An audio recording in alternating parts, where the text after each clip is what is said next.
There is an hour the world seldom notices. It comes after the birds have surrendered their songs, yet before the stars gather the courage to speak. The wind softens its voice, and the trees seem to remember names they have not uttered for centuries. It is said that if you wander then, not with haste, but with a quiet heart, you may find the old road that no map has ever carried. I found it once. It began beneath an ash tree whose roots gripped the earth like the fingers of an ancient king. Moss covered the stones, and every step stirred the scent of rain and forgotten summers. Beyond the branches, the hills rolled into a silver mist, as though the world had decided to dream before the night fully arrived. No bird called, no stream hurried, even time seemed reluctant to follow. At the crest of the hill stood a solitary figure cloaked in twilight. I could not tell whether it was a woman grown old with centuries, or a young maiden untouched by time. Her hair drifted in a wind that never reached me, and her eyes carried the color of the evening sky just before darkness claims it. "You have come late," she said, though her lips scarcely moved. "Late for what?" I asked. She smiled as though the answer had always been mine to know.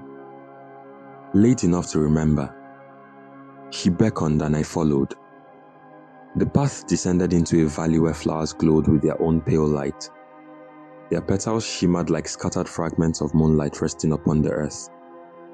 Between them stood broken stones, worn smoothly by ages no living soul could count. Upon each stone was a name. Some belonged to kings whose crown had long since turned to dust. Some belonged to poets whose songs no longer echoed in any hall. Others were names no tongue had spoken for so long that they seemed ready to disappear altogether. "Who keeps this place?" I whispered. "The ones who refuse to be forgotten," she replied.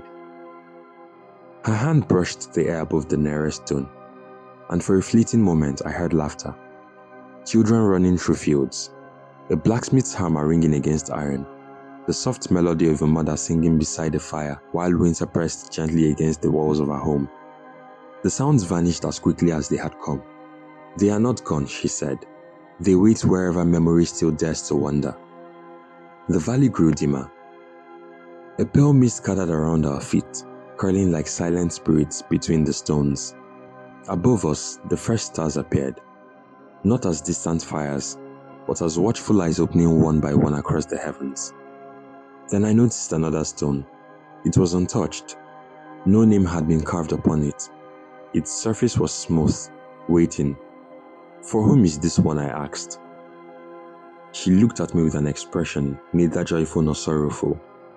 "It belongs to the traveler who believes stories belong to the past."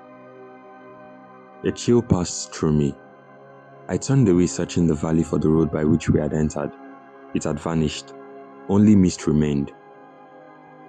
The woman stepped backwards, and the twilight seemed to fold around her like water closing over a stone. "Must I stay here?" I called. "No," her voice answered from everywhere and nowhere. "But when you leave, carry what you have seen." The mist thickened, the flowers dimmed, and the stars wailed silently overhead. Then, with the sudden cry of a distant owl, the valley dissolved. I stood once more beneath the ash tree. Morning had begun to color the eastern sky. The dew upon the grass sparkled as though nothing extraordinary had happened. Yet, when I looked down, there was fresh earth upon my boots, and caught within the folds of my coat rested a single silver-white petal that no flower of this world has ever grown. Perhaps every age leaves behind a doorway hidden beneath ordinary skies. Perhaps every forgotten name waits patiently for someone willing to remember.